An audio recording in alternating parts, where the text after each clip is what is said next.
সুপ্রিয় দর্শক মণ্ডলী, আসসালামু আলাইকুম। আজকে আমরা চলে আসছি নোয়াখালী জেলার হাতিয়া উপজেলাতে, একটা দ্বীপ বলা চলে। এই এরিয়াতে আমাদের জাহাজমারা ইউনিয়ন, এখানে আমাদের একজন কৃষক সিরাজ ভাই, সে ব্রাক সিড কর্তৃক বাজারজাতকৃত উফশি ধান, ব্রাক ধান 1 আমনের এই ভ্যারাইটিটা সে চাষাবাদ করে। তাদের এই এলাকাগুলোতে সবসময় তারা লোকাল স্বর্ণা বলে একটি জাত আছে, সেই লোকাল স্বর্ণা যে জাত সেটা তারা সবসময় চাষাবাদ করত। তার পরিপ্রেক্ষিতে আমরা গত আমন মৌসুমে আমাদের ব্রাক সিড কর্তৃক বাজারজাতকৃত আমন ধান, ব্রাক ধান 1 এই ভ্যারাইটিটা আমরা দেই। সেখানে আজকে সরাসরি আমাদের স্থানীয় যে কৃষক ভাইরা আছে এবং আমাদের এই এলাকার যে ব্যবসায়ী ভাই আছে, তার মাধ্যমে সবাইকে আমরা একত্রিত করে আজকে তার এই জাহাজমারা উপজেলা আমাদের এই কৃষক ভাইয়ের জমিতে চলে আসি। আমরা তার কাছ থেকে শুনবো এই ব্রাক ধান 1 চাষাবাদের গল্পটা। সো সিরাজ ভাই, কেমন আছেন আপনি? আছি আলহামদুলিল্লাহ, ভালো আছেন। আপনি তো হাতে ধরে আছেন ব্রাক ধান 1, আপনি কি এটা আসলে মন থেকে ধরে আছেন কিনা? মন থেকে ধরে আছেন। আপনি এই ব্রাক ধান 1টা কি গত বছর চাষাবাদ করছেন? না, এর আগে এই বছরই প্রথম। সো আপনি তো বিগত দিন যাবত আপনি লোকাল স্বর্ণা ধানটা চাষাবাদ করতেন। সো এই বছর ব্রাক সিড কর্তৃক বাজারজাতকৃত উফশি যে ধান, ব্রাক ধান 1 এই ধানটা আপনি চাষাবাদ করছেন।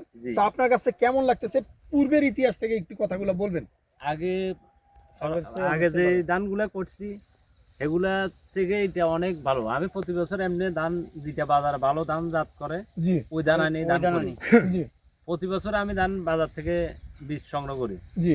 এই বছর আমি সেলিমের থেকে আমি ওনার থেকে ধান আনি এরি করে চাষ করি জি। ওনার বলছি এবছর কি ধান আছে, তখন কইলো কাকা এই ধান আছে, আপনি এইটা নেন। তা আমি ওনার উপরে বিশ্বাস আছে যে উনি ভালো ধান ছাড়া আমাকে খারাপ ধান দিবে না। হ্যাঁ, আমি আর কিছু দিকে না, দাম টাম এতানো দিকে না। আচ্ছা, আমি ধান আনি জ্বালা বইয়েছি, আলহামদুলিল্লাহ। জ্বালা যখন গেজাইতে চাইছেন সুন্দর, খুব সুন্দর ভাবে জ্বালাগুলো চলে আসছে। অনেক লোক চাই জ্বালা চাই চলে আসছে, জ্বালা চাইতো আপনার ওখানে লোক গেছে। আচ্ছা, এরপরে জমিতে রোপণ করছি আর দেখলাম ধান প্রথম বাড়ি দেখো কি ধান করছেন, এটাতে বাড়ি দেখা যায়। হ্যাঁ হ্যাঁ হ্যাঁ, আগে বাড়ি যদিও দেখা যায়, এটাতে অনেক সারিগনা দিয়ে ইয়ে ঠেলা দিচ্ছি, খুশি বের হওয়া যাচ্ছে। হ্যাঁ, পরে কেমনে যখন এটা বড় হওয়া ধরছে তখন কেমনে সুন্দর লাগে। এই যে সবাই আস্তে আস্তে আপনার কাছে ক্ষেতের একটা চিত্রটা চলে আসলো, ভালো লাগছে। এখন আপনি এখান থেকে কেমন ফলন পাবেন একটা আশা করতেছেন? বা গত বছর আপনারা যে লোকাল স্বর্ণা চাষাবাদ করতেন ইনশাআল্লাহ সেখানে কেমন ফলন পাইতেন? আশা করি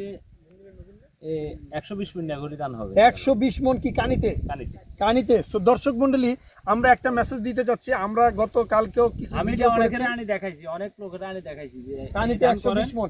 আচ্ছা, লোকাল স্বর্ণা যে করতেন তাতে আপনারা কানিতে কি রকম ফলন পাইতেন? আমরা মনে করেন 70-80 মণ, সর্বোচ্চ 80, 70-50 এরকম থাকে। সো দর্শক মণ্ডলী, একটা মেসেজ আমরা একটু দিতে চাচ্ছি যে আমাদের ব্রাক সিড কর্তৃক বাজারজাতকৃত আমনের যে ধান, ব্রাক ধান 1 এই ভ্যারাইটিটা একটু দর্শক মণ্ডলী আমরা যদি একটু ক্লিয়ারলি যদি দেখাতে যাচ্ছি, যে দেখেন আপনার ব্রাক ধান 1টা দেখেন কত সুন্দর, পরিপূর্ণ পুষ্ট এবং ছড়াগুলো খুবই লম্বা এবং আকর্ষণীয় কালার। এই যে ধান আমাদের একর প্রতি 75 থেকে 80 মণ, তারা যদিও তাদের স্থানীয় ভাষায় কানিতে 120 মণ ফলন পাবে এরকম একটা আশা।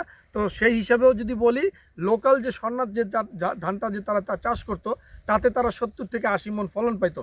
সো আমাদের ব্র্যাকের যে ধানটা চাষ করে তারা মিনিমাম এখানে 50 মণ ফলন লোকাল স্বর্ণা থেকে বেশি পাবে, ঠিক কিনা? ঠিক। আমরা কি সবাই আগামীতে ব্রাক ধান 1 চাষাবাদ করবো? সবাই একটু হাত জায়গায়, আগামীতে সবাই ব্রাক ধান 1 চাষাবাদ করবো, আমন ধান। তো দর্শক মণ্ডলী, আমরা চাচ্ছি আমনের ব্রাক ধান 1 চাষাবাদ করুন, অধিক ফলন ঘরে তুলুন। ধন্যবাদ সবাইকে, আসসালামু আলাইকুম।